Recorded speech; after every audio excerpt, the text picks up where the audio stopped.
Assalamualaikum warahmatullahi wabarakatuh. Yang terhormat kepada Ibu Maya selaku dosen pengampu mata kuliah akuntansi dan teman-teman yang berbahagia.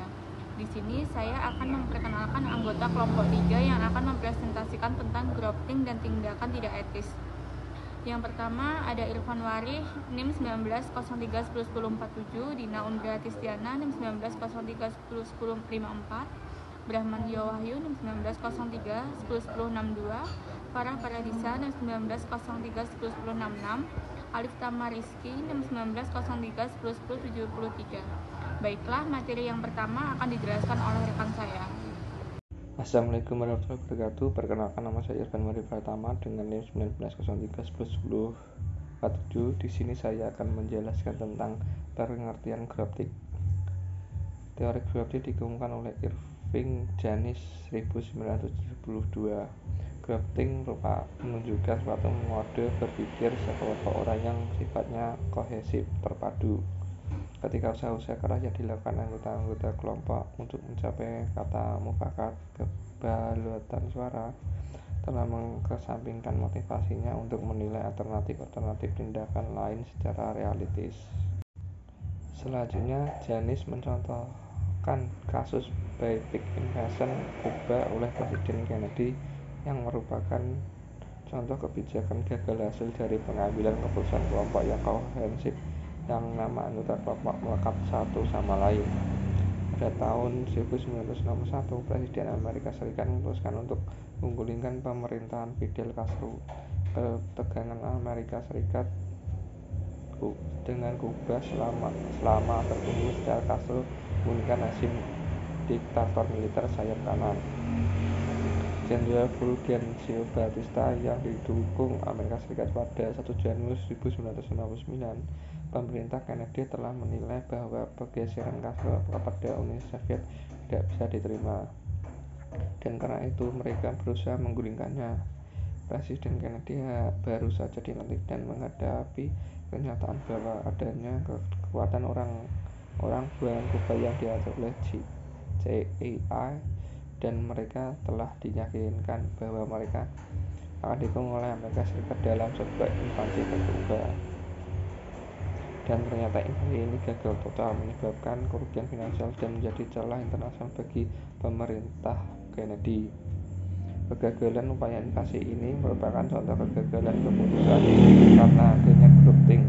Fenomena grafting ditandai oleh usaha yang berlebihan untuk mencapai kesepakatan atau konsensus antara Presiden Kennedy dan tim penasihatnya, sehingga mengabaikan fungsinya mengindikasi bahwa serangan tersebut tidak akan berhasil dan merusak hubungan Amerika Serikat dengan negara lain.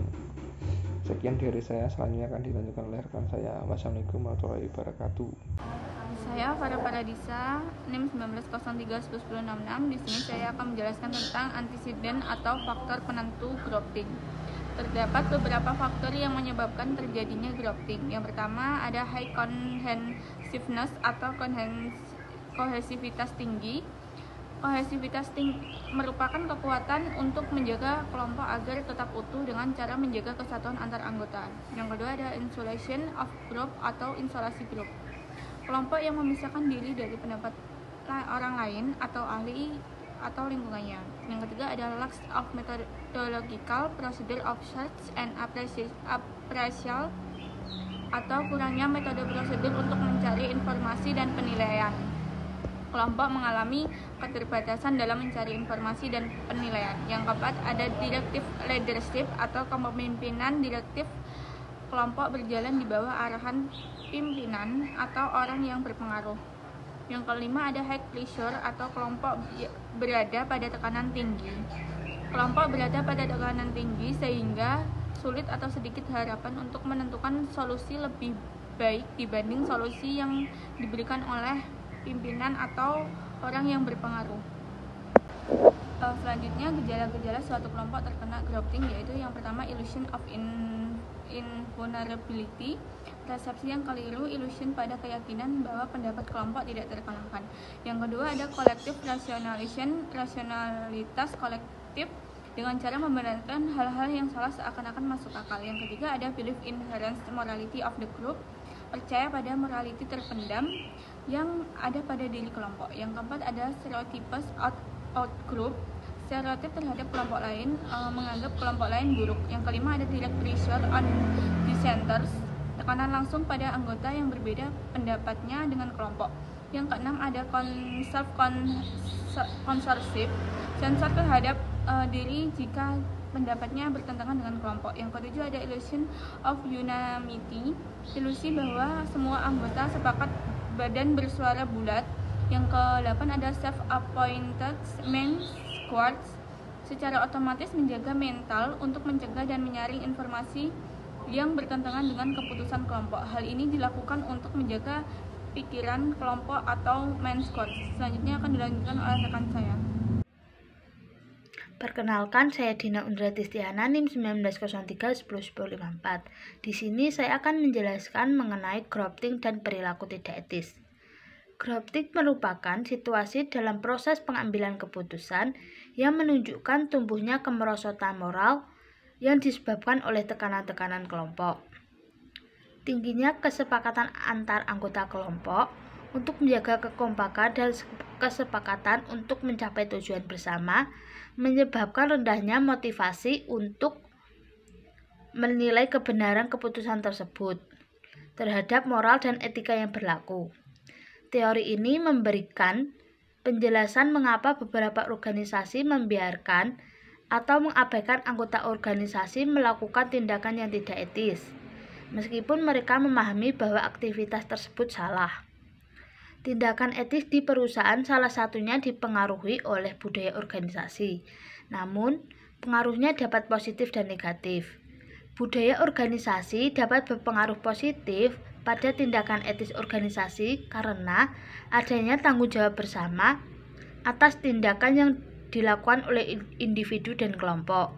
Namun sebaliknya, budaya organisasi dapat berpengaruh negatif karena adanya difusi, penyebaran tanggung jawab, dan penghindaran kolektif dari konsekuensi tindakan tidak etis. Grafting akan meningkatkan kemungkinan organisasi melakukan tindakan yang tidak etis. Karakteristik kelompok yang memiliki kohesivitas tinggi akan menyebabkan timbulnya gejala-gejala grafting yang akan mendorong timbulnya cacat dalam pengambilan keputusan. Terdapat beberapa cacat dalam pengambilan keputusan, yaitu kelompok sedikit memberikan perhatian pada alternatif tindakan yang tidak etis. Dalam mengabaikan permasalahan yang mungkin timbul dari tindakan yang dipilih, kelompok akan menolak opini yang bertentangan dengan tindakan yang dipilih. Tindakan tidak akan mempertimbangkan kembali alternatif yang sebelumnya pernah diabaikan oleh kelompok, meskipun ada sedikit bukti yang mendukung. Keputusan yang diambil melalui proses tersebut tidak selalu tidak etis, akan tetapi mempunyai profitabilitas yang tinggi pada terjadinya perilaku yang tidak etis. Assalamualaikum warahmatullahi wabarakatuh. Di sini saya Brahmantio Hikmantoro akan melanjutkan presentasi. Untuk materi yang saya sampaikan selanjutnya adalah cara menghadapi grafting. Yang pertama ada devil advocate, yaitu dijabarkan secara terperinci dan sudah cukup lama oleh psikolog ternama asal Amerika, Irving Janis. Dia mengatakan bahwa seseorang atau subkelompok dapat secara resmi ditunjuk sebagai pembuat konflik dan hadir sebagai kritikus untuk menunjukkan terjadinya jebakan suatu keputusan serta menghindari kesepakatan yang justru menjadi tambahan masalah. Untuk selanjutnya yaitu ada dialektik method, yaitu adalah metode atau cara memahami dan memecahkan persoalan atau problem berdasarkan 3 elemen, yaitu tesis, antitesis, dan sintetis. Baik, itu saja yang dapat saya sampaikan. Untuk selanjutnya akan dilanjutkan oleh rekan saya. Assalamualaikum warahmatullahi wabarakatuh. Saya Tamar Kristianto, NIM 1903-1173. Saya akan menjelaskan materi tentang grafting di akuntansi. Menurut Michael P. Riordan dan Diane Anodatan, Ken STPR 2008 menjelaskan teori yang mendasari konsep grafting pada pendidikan akuntansi. Sedangkan Diane Rodian tahun 2008 mendorong pemikiran etis di tempat kerja untuk mengurangi kejadian perilaku yang tidak etis. Sedangkan Connor dan Glitch pengamanan menjelaskan tentang berkaitan dengan program akuntansi yang menempatkan pada kerja kelompok.